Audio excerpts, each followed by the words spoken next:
Blood supply of the breast को supply करने के लिए जो आर्टरी होती है वो होती है एक्सिलरी आर्टरी। एक्सिलरी आर्टरी के 3 पार्ट होते हैं और उसमें से जो फर्स्ट पार्ट होती है उसकी एक ब्रांच होती है superior thoracic artery.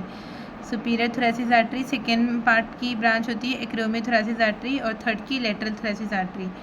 Axillary artery पढ़ेंगे तो उसमें आएगा तो ये 3 superior thoracic artery, acromiothoracic artery and lateral thoracic artery, ये तीनों सप्लाई करती है अलॉन्ग विथ कुछ परफोरेटिंग ब्रांचेस रहती है इंटरनल थोरेसिक आर्टरी की और पोस्टीरियर इंटरकोस्टल आर्टरी। ये हो जाएगा इसका ब्लड सप्लाई एक्सिलरी आर्टरी के फर्स्ट सेकेंड थर्ड पार्ट से and then perforating branch of internal thoracic और पोस्टीरियर इंटरकोस्टल आर्टरी। फिर लिम्फेटिक ड्रेनेज इंपॉर्टेंट होता है, अलग से क्वेश्चन आता है इसका। लिम्फेटिक ड्रेनेज बहुत इंपॉर्टेंट है, भलाने में दिया हुआ है तो इसे अच्छे से करना। तो ये वाला डायग्राम निकालना, बीडीसी में दिया हुआ है, ये भी बीडीसी का डायग्राम है। कौन कौन से लिम्फ नोड होते हैं तो एक्सिलरी लिम्फ नोड आते हैं, एक्सिला के कंटेंट में भी है ये axillary lymph node. Axillary lymph node में क्या क्या आता है, ये ग्रुप है, ये anterior axillary lymph node, posterior, lateral, central, then apical. 1 2 3 4 5, ये 5 जो है एक्सिलरी लिम्फ नोड है। देन क्लाविकल के ऊपर का जो लिम्फ नोड प्रेजेंट होता है सुप्रा क्लाविकुलर, यहाँ ब्रेस्ट जो होता है ना mostly drain by the axillary lymph node. 75% जो ब्रेस्ट होगा वो ड्रेन होगा एक्सिलरी लिम्फ नोड्स में। अलॉन्ग विथ यहाँ पे इंटरनल मेमोरी लिम्फ नोड भी रहते हैं, जैसे यहाँ पे इंटरनल थोरेसिस आर्टरी थी ना, उसी के अलॉन्ग इंटरनल मेमोरी, ये एंटीरियर थोरेसिस भी बोल सकते हैं इसे, एंटीरियर थोरेसिस लिम्फ नोड ये होते हैं।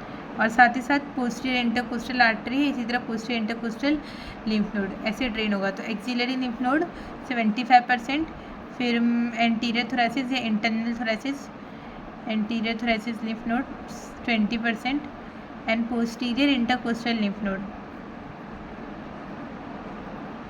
5%। कुछ मुश्किल नहीं है, जैसे आर्टरी सप्लाई था आर्टेरियल सप्लाई, वैसे ही लिम्फ ड्रेनेज भी है।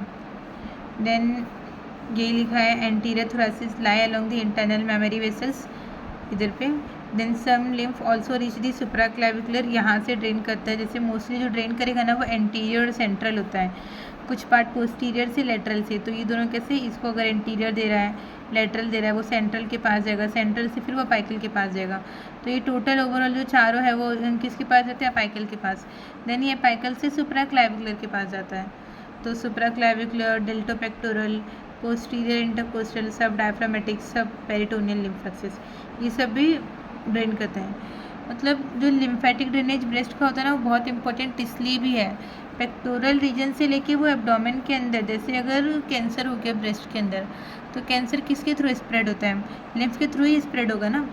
तो पेक्टोरल रीजन से लेकर एब्डोमेन तक के, पेल्विस तक के जो कैंसर होगा वो स्प्रेड हो जाएगा वाया दिस लिम्फेटिक ड्रेनेज, तो इसलिए भी इसका इम्पॉर्टेंट होता है। और कैंसर सेल्स होंगे ना ये लिम्फ नोड्स, उसमें स्वेल हो जाएंगे, स्वेलिंग वगैरह दिखाई देगा, रिट्रैक्शन दिखाई देगा। जो कैंसर सेल्स होते हैं वो इसमें सुपरफिशियल लिम्फेटिक्स के अंदर अगर वो हो जाएंगे, ऑब्स्ट्रक्ट हो जाएंगे, इन्फिल्ट्रेट हो जाएंगे। आगे लिखते हैं, I hope this much is clear. मतलब ये 3 इंपॉर्टेंट है, axillary, anterior thoracic, posterior intercostal, along with this सब सुप्रा क्लाविकुलर, सब डायफ्रामेटिक, सब पेरिटोनियल, पोस्टीरियर इंटरपेक्टोरल। इसकी वजह से एब्डोमेन के अंदर भी कैंसर फैलेगा, ये समझना है। Then moving forward to lymphatic vessels. तो लिम्फेटिक वेसल्स जो होती है ना, 2 लिम्फेटिक वेसल्स होती है, एक होती है superficial lymphatic vessels and then deep lymphatic. Superficial से क्या, वो स्किन जो है सुपरफिशियली जो प्रेजेंट है उसको ड्रेन करेगा, सुपरफिशियल लिम्फेटिक्स। तो ये skin over breast except areola and nipple drain करता है।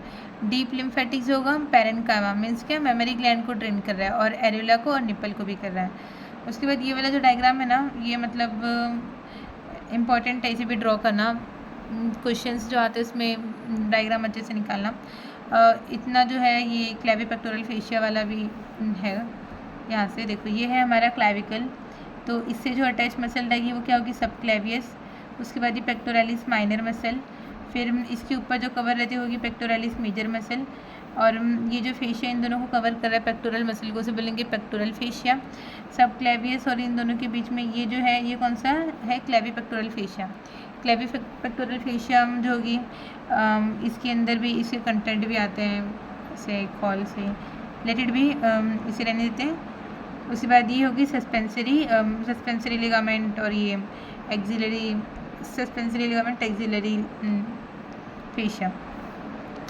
तो जो ब्रेस्ट होता है ना उसको वो सब तो ड्रेन कर रहा है। अपाइकल जो होगा, देखो ये अपाइकल कहाँ प्रेजेंट है, इतना डीप में प्रेजेंट है, तो डीप पार्ट को ड्रेन करेगा।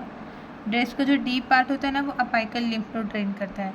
और ये अपाइकल लिम्फ नोड किसके पास आता है, इंटरनल थोरेसिस के पास या एंटीरियर थोरेसिस के पास।